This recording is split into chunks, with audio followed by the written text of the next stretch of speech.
अब हम हिंदू धर्म में ये ट्रेडिशन कैसे ला सकते हैं, तो मैंने 3 कानून प्रपोज किए हैं। एक तो नेशनल हिंदू मंदिर प्रबंधक एक्ट, दूसरा राज्य हिंदू मंदिर प्रबंधक एक्ट, और तीसरा संप्रदाय हिंदू मंदिर प्रबंधक एक्ट। नेशनल हिंदू मंदिर प्रबंधक एक्ट क्या है कि भारत में 80 करोड़ वयस्क है, जिसमें से करीब 70 करोड़ करीब हिंदू है, तो वो सारे 70 करोड़ उसके वोटर लिस्ट में आएंगे। जितने भी हिंदू है वो हिंदू अपने हेड को इलेक्ट करेंगे, उनके ऊपर राइट टू रिकॉल होगा और उनके ऊपर ज्यूरी सिस्टम होगी। यानी कि वो लोग जो प्रीस्ट हायर करते हैं रिटन एग्जाम के द्वारा, वो यदि कोई धांधली करते हैं तो ज्यूरी उनको नौकरी से निकाल सकती है। अब जो नेशनल हिंदू प्रबंधक कमेटी है उसके पास 4 मंदिर रहेंगे। एक तो कश्मीर का अमरनाथ मंदिर, राम जन्मभूमि मंदिर जब बनेगा तब, लेकिन जब बनेगा तब उसके अंडर में आएगा कृष्ण जन्मभूमि मथुरा का और काशी विश्वनाथ। कृष्ण जन्मभूमि में और काशीनाथ, वहां पे जो मस्जिद है वो औरंगजेब ने मंदिर थे वो औरंगजेब ने तुड़वा के वहां पे मस्जिद बनवाई। और जो राम जन्मभूमि है वहां पे राम जन्मभूमि का मंदिर था और बाबर ने तुड़वा के वहां पे मस्जिद बनवाई थी। तो वहां पे पार्लियामेंट में कानून पास करा के ये जो प्लॉट है वो ये नेशनल हिंदू मंदिर प्रबंधक को दिया जाएगा। तो इसके पास ये 4 मंदिर आएंगे। इसको जो डोनेशन आएगा वो जो ये इलेक्टेड हेड है वो डिसाइड करेगा और इसको टैक्स भरना पड़ेगा। वो मेरा एक दूसरा प्रपोजल है जिसमें सारे मंदिर, मस्जिद, गुरुद्वारा, चर्च जितने भी है सबको टैक्स भरना पड़ेगा, वेल्थ टैक्स और इनकम टैक्स। क्योंकि देश के लिए सबसे ज्यादा जरूरत सेना की है, धर्म की जरूरत बाद में आती है। सबसे पहले जरूरत आती है सेना की, सरकार की। सेना है, सरकार है तो धर्म सुरक्षित रहेगा। जैसे मुझे टैक्स भरना है, आपको टैक्स भरना है, उनको भी टैक्स भरना पड़ेगा। हाँ, उनको इतनी छूट मिलेगी कि जितने उनके सभ्य है मल्टीप्लाई बाय 100 रुपीज, जो भी अमाउंट डिसाइड किया, और वो हर एक ट्रस्ट को मिलेगी। ऐसा नहीं है मंदिर को, कोई एजुकेशन का काम चल रहा है और उसके यदि 1 लाख मंदिर है तो उसको भी 1 करोड़ की टैक्स छूट मिलेगी। वो पूरा अलग टैक्स का कानून है। तो ये जो नेशनल हिंदू प्रबंधक कमेटी है उसको भी टैक्स भरना पड़ेगा। अब उसके बाद आता है राज्य मंदिर प्रबंधक कमेटी। उसमें भी इसी तरह का होगा कि उस राज्य के जितने वोटर है वो उसके वोटर लिस्ट में आएंगे। फर्क इतना रहेगा कि एक मान लो व्यक्ति आंध्र प्रदेश में रहता है और अब वो 3 साल से गुजरात में रह रहा है, तो उसको ये ऑप्शन रहेगा कि वो वहां पे आंध्र प्रदेश में मेंबरशिप चालू रखना चाहता है या गुजरात में मेंबर बनना चाहता है। यदि वो गुजरात में मेंबर बनना चाहता है तो गुजरात का ट्रस्ट उसे रोक नहीं सकता, लेकिन वो दोनों जगह का मेंबर नहीं बन सकता। और फिर उसमें कुछ और बाइलॉज आते हैं कि यदि व्यक्ति कन्वर्ट हो जाता है तो क्या होगा, यदि उसकी पिता एक राज्य का है, माता दूसरी राज्य का है, तो क्या उसके लिए कौन से का वो मेंबर बनेगा। मतलब उसके लिए थोड़े बहुत बाय लॉ आता है, और ऊपर वो बाय लॉ लार्ज इंपॉर्टेंट नहीं है। मेन इंपॉर्टेंट क्या है कि उस राज्य के जो हिंदू है वो उस चेयरमैन को इलेक्ट करेंगे और वो रिकॉलेबल होगा और उसके अंदर ज्यूरी सिस्टम होगी। अब आता है अंत में जो सबसे कॉम्प्लिकेटेड है और बहुत सेंसिटिव भी है, और उसके लिए आपको भी अपना दिमाग चलाना पड़ेगा। देखो, मैंने तो अपना दिमाग चला के एक ड्राफ्ट दे दिया, लेकिन अंत में उस पर आपको दिमाग चलाना पड़ेगा, क्योंकि हमारे संप्रदायों में बहुत सारी विविधता है और वो विविधता को इनकॉर्पोरेट करना पड़ेगा। उसको वॉश आउट नहीं कर सकते कि एक दिन मैंने साबुन लिया और पूरा धो डाला, वो पॉसिबल नहीं है। तो इसमें संप्रदाय मैनेजमेंट में क्या है कि पहले दिन जो संप्रदाय जैसे चल रहे वैसे चलेंगे। जो उनके ट्रस्ट है, चेयरमैन है, जिस हिसाब से ट्रस्टी है, चेयरमैन है, वैसे ही चलेंगे। उनको 2 लिस्ट देनी पड़ेगी, एक तो वोटिंग मेंबर की लिस्ट और दूसरी नॉन वोटिंग मेंबर की लिस्ट। वोटिंग मेंबर की लिस्ट यानी कि मान लो एक संप्रदाय है, मैं संप्रदाय का नाम नहीं लूंगा, लेकिन स्वामीनारायण संप्रदाय गुजरात में 10-15 अलग अलग संप्रदाय, उनमें से एक संप्रदाय है जिसमें से एक व्यक्ति वो पूरे संप्रदाय को चला सकता है। तो उसका जब ये ट्रस्ट के अंडर आएगा तो उसका एक ही वोटिंग मेंबर होगा, कौन, संप्रदाय का जो हेड है वो। इसी तरह से एक मंदिर है जिसके 550 महंत है, तो पहले दिन जब वो ट्रस्ट अस्तित्व में आएगा तो उसके सिर्फ वो 550 वोटिंग मेंबर हो गए, कौन, जो आज के महंत है वो। और उसमें 550 का वोटिंग राइट्स है वो इक्वल नहीं होगा, क्योंकि किसी का वोटिंग राइट की स्ट्रेंथ ज्यादा है, किसी के वोटिंग राइट की स्ट्रेंथ कम है। वो मैंने आपको बताया, उसका रीजन क्या है कि एक मंदिर, एक बिगिनिंग में उसका मालिक एक पुजारी था, अब पुजारी के 5 बेटे हुए तो हर एक का हिस्सा हो गया 20%। अब एक पुजारी के 2 बेटे हैं, दूसरे पुजारी के 4 बेटे हैं, तो जिसके 2 बेटे हैं उसका हिस्सा हो गया 10%, जिसके 4 बेटे उसका हिस्सा हो गया 5%। तो अब जो 550 महंत है उनकी लिस्ट बनेगी, उनके वोटिंग राइट्स की वेट होगा और वो इक्वल नहीं होगा। अब जो नॉन वोटिंग मेंबर है उसकी लिस्ट होगी और वो ट्रस्टी डिसाइड करेंगे, और वो कौन होंगे? मंदिर के भक्त। लेकिन यदि कोई ट्रस्टी कहता है कि ये भक्त नहीं है तो सॉरी, हम कुछ नहीं, सरकार इसमें कुछ नहीं कर सकती। भले ही आप पिछले 10 पीढ़ी से उस मंदिर में जा रहे हो, 10 पीढ़ी में उस मंदिर के दान दे रहे हो, लेकिन वो उस मंदिर के जो ट्रस्टी और चेयरमैन है उन्होंने जो लिस्ट दी वो फाइनल मानी जाएगी। उसके बाद वो संप्रदाय यदि अपना स्वरूप बदलना चाहता है तो वो बदल सकता है। कैसे? कि वो संप्रदाय यदि डिक्लेयर कर दे कि जितने भी नॉन वोटिंग मेंबर है वो आज की तारीख के बाद वोटिंग मेंबर होंगे, तो वो 1 वे स्ट्रीट है, उसके बाद सब वोटिंग मेंबर बन गए, लेकिन अब वो बाद में मना नहीं कर पाएगा। मतलब कि एक बार कोई आदमी वोटिंग मेंबर बना तो उसका वोटिंग राइट छीना नहीं जा सकता, सिवा कि वो धर्म परिवर्तन करे या वो संप्रदाय परिवर्तन करे। इसी तरह से उसके बेटे का राइट चालू रहेगा, यानी वो धर्म परिवर्तन करता है लेकिन उसका बेटा 21 साल की 18 साल की उम्र के बाद पहुंचने के बाद कहता है नहीं मैं इस संप्रदाय को बिलोंग करता हूं, तो उसका राइट चालू रहेगा। यदि वो संप्रदाय कहता है कि सबके वोटिंग राइट बराबर है, तो एक बार उसने सबके वोटिंग राइट बराबर कर दिए तो वो पिछले डिस्क्रिप्शन पे नहीं जा सकता। और यदि वो संप्रदाय कहता है कि नहीं भाई हमें अपने नॉन वोटिंग मेंबर को वोटिंग मेंबर नहीं बनाना, तो वो नॉन वोटिंग मेंबर अपने आप को वोटिंग मेंबर बनाने के लिए किसी तरह का दबाव नहीं डाल सकते। लेकिन इससे बेनिफिट क्या होगा कि सरकार का कंट्रोल निकल जाएगा। जो भी 500-600 महंतों की लिस्ट, एक बार वो लिस्ट बन गई, वो लिस्ट एक बार कोडिफाई हो गई, उसके रिलेटेड कानून हो गए, तो अब तय है कि ये 600 लोग जिनको इलेक्ट करेंगे वो मंदिर चलाएगा। अब सरकार इस मंदिर को हथिया नहीं सकती। अब वो 600 लोग उस प्रॉपर्टी का क्या करेंगे? वो अपने ऐशो आराम में बांट देंगे, उसमें ना सरकार कुछ सुधार सकती है ना सरकार कुछ बिगाड़ सकती है। अब वो भक्त जाने और वो मंदिर के संप्रदाय के वोटिंग मेंबर जाने, अब उसमें कुछ नहीं हो सकता। लेकिन एक है कि उस मेंबर को टैक्स बेनिफिट कब मिलेगा? जब उस मंदिर के वोटिंग या नॉन वोटिंग मेंबर हो गए। यदि उस मंदिर के या संप्रदाय के वोटिंग और नॉन वोटिंग मेंबर कम होते जाते हैं तो उस मेंबर, उस संप्रदाय पे ऑटोमेटिकली इनकम टैक्स और वेल्थ टैक्स है वो आना बढ़ जाएगा। तो इस तरह के आने से होगा क्या कि जो संप्रदाय अपने भक्तों को वोटिंग राइट्स दे रहे हैं वो संप्रदायों की संख्या बढ़ने लगेगी, और जो संप्रदाय अपने भक्तों को वोटिंग राइट्स नहीं दे रहे हैं उनकी संख्या अपने आप कम होती जाएगी। और इस तरह से या तो सारे हिंदू संप्रदाय है वो एक तरह से सिख संप्रदाय की तरह मैनेज करेंगे अपने आप को, या तो जो संप्रदाय थोड़े बहुत मना करते हैं कि नहीं हमको कम्युनिटी ओनरशिप नहीं देनी है, वो अपने आप खत्म हो जाएंगे। लेकिन उनके जो भक्त है वो किसी और हिंदू संप्रदाय में जाएंगे, वो किसी और धर्म के लिए जाने के लिए प्रेरित नहीं होंगे।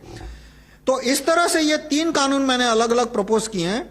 नेशनल हिंदू मंदिर प्रबंधक एक्ट, राज्य हिंदू मंदिर प्रबंधक एक्ट और संप्रदाय हिंदू मंदिर प्रबंधक एक्ट। इस तीनों का ड्राफ्ट मैंने अपने Facebook community right to recall group में फाइल सेक्शन में अपलोड किए हैं। मैं उसका टाइटल फिर से आपको देता हूं। आप ये टाइटल आप वीडियो पे देख सकते हैं और आप इस डॉक्यूमेंट को डाउनलोड कर सकते हैं।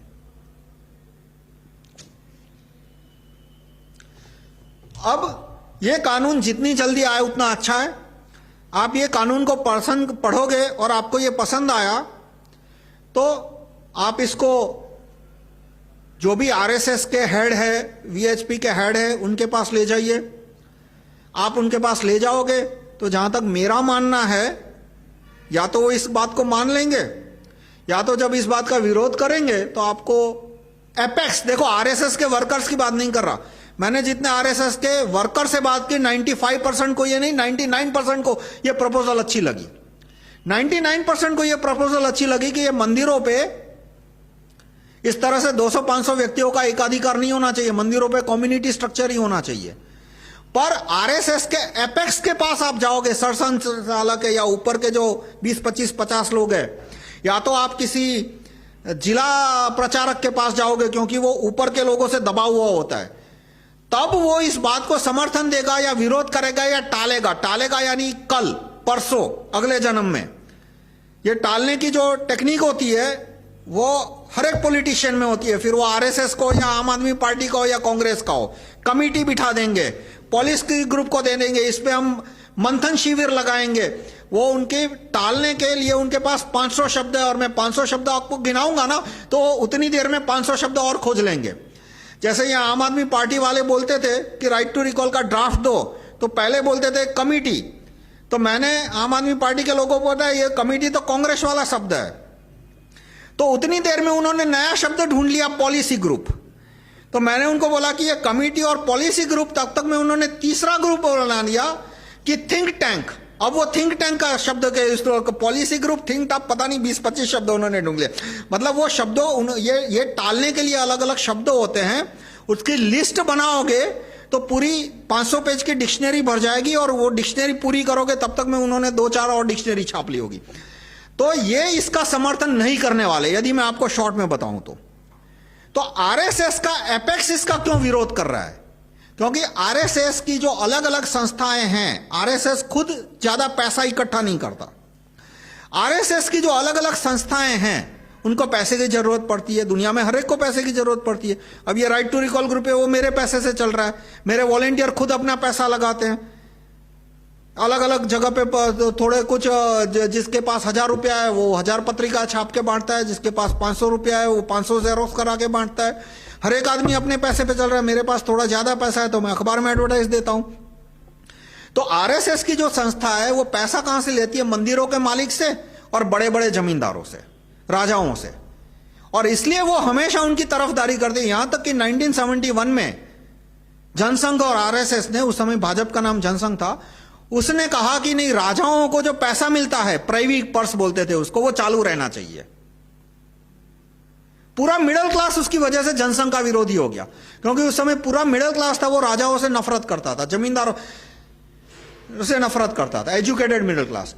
राजस्थान का जनसंघ और राजस्थान के बीजेपी के एमपी क्या बोलते हैं कि मूर्तियों के नाम पे जमीन रखने की जो कानून है वो चालू रहना चाहिए। दुनिया में मतलब इतना घटिया कानून तुम्हें कहीं नहीं मिलेगा कि मूर्ति के नाम पे जमीन हो। मूर्ति के नाम पे जमीन का मतलब क्या होता है कि एक राजा महाराजा था जिसके पास 10,000, 50,000, 1 लाख एकड़ जमीन थी। अब लैंड सीलिंग एक्ट आ गया कि 150 एकड़ से ज्यादा जमीन होगी तो सरकार छीन के लैंडलेस में बांट देगी। इसलिए कुछ लोगों ने अपने परिवार के लोगों के नाम पे जमीन बांटनी शुरू कर दी, तो वो एक्सेप्टेबल है। लेकिन परिवार का सभ्य है, उसने यदि वापस नहीं की तो, या तो खुद जमीन हड़प ली तो वो जमीन का मालिक बन गया, तो मेरे हाथ में से तो जमीन निकल गई ना। इसलिए फिर कुछ लोगों ने अपने ट्रस्ट के नाम पे जमीन करना शुरू किया, तो उसमें कोर्ट का जजमेंट आ गया कि ट्रस्ट के नाम पे जमीन की तो वो रिवर्स हो जाएगी, मतलब वो इनवैलिड माना जाएगा। तो राजस्थान में कुछ जमींदारों ने मूर्तियों के नाम पे जमीन कर दी। तो एक विचित्र जजमेंट दिया कोर्ट ने कि मूर्ति के नाम पे जमीन की, यानी वो व्यक्ति की जमीन नहीं हुई। यानी मेरे पास 300 एकड़ जमीन है, मान लो मेरे पास 1000 एकड़ जमीन है, और मैं 100 एकड़ मैंने पास रख लिया, और मैंने 9 मूर्तियों के नाम पे 100 एकड़ जमीन कर दी, तो उस जमीन का मालिक वो मूर्ति हो गई। तो मूर्ति है, उसकी उम्र 14 साल से कम है, माइनर गिना, और तो उसका संचालन कौन करेगा? महंत। महंत कौन? मैं खुद हूं, मंदिर का मालिक हूं, मैं खुद हूं, महंत मैं हूं, या तो मैं महंत को अपॉइंट करता हूं, कभी भी नौकरी से निकालता हूं। यानी मंदिर की मूर्ति वो 100 एकड़ जमीन का मालिक है, क्योंकि मंदिर की जब मूर्ति है वो 14 साल से कम उम्र का बच्चा है, इसलिए उसका जो गार्डियन है, महंत है, पुजारी है, वो उसका गार्डियन है, और गार्डियन उस जमीन को संचालन करेगा, यानी जमीन को बेचेगा या किराया पे देगा या उस पर खेती करेगा, तो उसका पैसे का मालिक वो होगा वगैरह। अब बीजेपी के जो सांसद है वो इस आरएसएस का जो एपेक्स है, आरएसएस का जो हेड है, वो इस तरह के कानूनों को समर्थन करते हैं। क्यों? क्योंकि ये मंदिरों के मालिक और बड़े जमींदारों और बड़े राजाओं से पैसा मिलता है।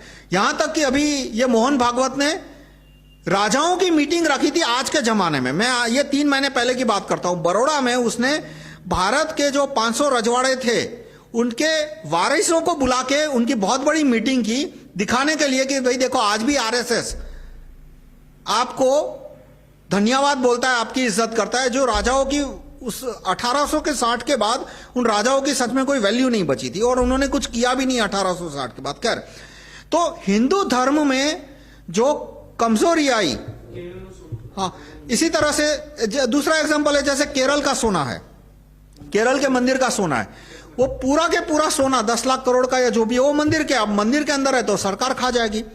ये सोना होर्डिंग की टेंडेंसी कितना नुकसान पहुंचाती है, मैं उसका एक एग्जांपल आपको दूं। मैंने फेसबुक पे भी लिखा कि गजनी जब सोमनाथ के मंदिर को लूटने आया तब कहते हैं कि 20,000 किलो सोना और उतना ही चांदी मंदिरों के पास थी, सोमनाथ के मंदिरों में थी। उसकी कितनी कीमत होगी आप उसको, 1 किलो सोना 3 करोड़, 1 करोड़ सोना, 1 किलो सोना 30 लाख का हुआ, तो 1,000 किलो सोना यानी करीब 30 करोड़ का हुआ, सॉरी 300 करोड़ का हुआ, और 20,000 यानी 6,000 करोड़ आज के हिसाब से। और उस समय सोने की कीमत ज्यादा थी क्योंकि आज करेंसी के लिए रुपया है, डॉलर है, उस समय रुपया डॉलर नहीं था, उस समय सोना ही करेंसी थी, इसलिए सोना करेंसी भी था और वेल्थ भी थी, इसलिए उस समय सोने की कीमत ज्यादा थी। जो भी आप हिसाब लगा लो, 20,000 करोड़, सॉरी 20,000 किलो सोना गजनी लूट के गया था। अब गजनी जब आया तो ऐसा तो था नहीं कि 1 घंटे फ्लाइट में आ गया था, आने में उसको कई दिन लगे होंगे, पता भी चला होगा। तो मंदिरों के महंतों ने उस समय यदि पूरा सोना गला के आसपास जितने भी लाखों लोग थे, हर एक के हाथ में 1-1 स्वर्ण मुद्रा दे दी होती, तो गजनी लाखों लोगों के पास तो लूटने जा नहीं सकता था। या तो सोना बांट दिया होता लोगों ने, और चांदी थी वो बेच के यदि हथियार खरीद के आसपास के हर एक लोगों को दे दिए होते, तो वो भी गजनी के सैनिकों को काट के रख देते। गजनी लाया था कितने सैनिकों को, 5,000, 10,000, 20,000, कोई 10 लाख सैनिकों को ला नहीं सकता था। वहां के लोगों की आबादी कितनी थी, लाखों में थी। यदि हर एक के हाथ में तलवार भाले आ जाते तो भी गजनी के सैनिकों को काट के रख देते।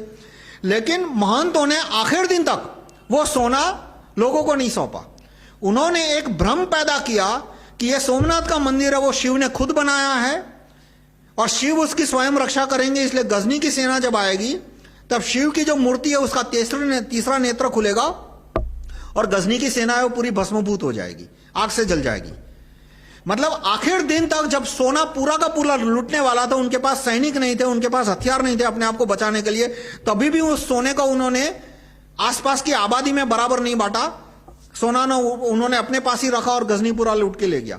तो मंदिरों में जो होर्डिंग की ट्रेडिशन है, उसी की वजह से आज हमारी सबसे बड़ी कमजोरी और मंदिर है वो, मतलब धर्म है वो टूट रहा है। और उसकी जगह अभी गजनी नहीं आ रहे तो मिशनरी आ रहे हैं, मतलब दूसरे जो भी है वो दूसरी किस्म के, गजनी नहीं बोल सकते उन्हें क्योंकि वो मारकाट नहीं कर रहे हैं, मंदिर नहीं तोड़ रहे, वो मारकाट मतलब मिशनरियों की किसी भी एंगल से गजनी से तुलना नहीं हो सकती। लेकिन एक ये फैक्ट है कि हिंदू धर्म है वो दिन ब दिन कमजोर होता जा रहा है, कम होता जा रहा है। और उसका कारण यह है कि मंदिरों के प्रबंध में बहुत बड़ी कमजोरी है। वो कमजोरी कैसे दूर हो सकती है, ये 3 कानूनों को गैजेट में छापने से नेशनल हिंदू प्रबंधक कमेटी, राज्य हिंदू मंदिर प्रबंधक कमेटी और संप्रदाय हिंदू प्रबंधक कमेटी। धन्यवाद।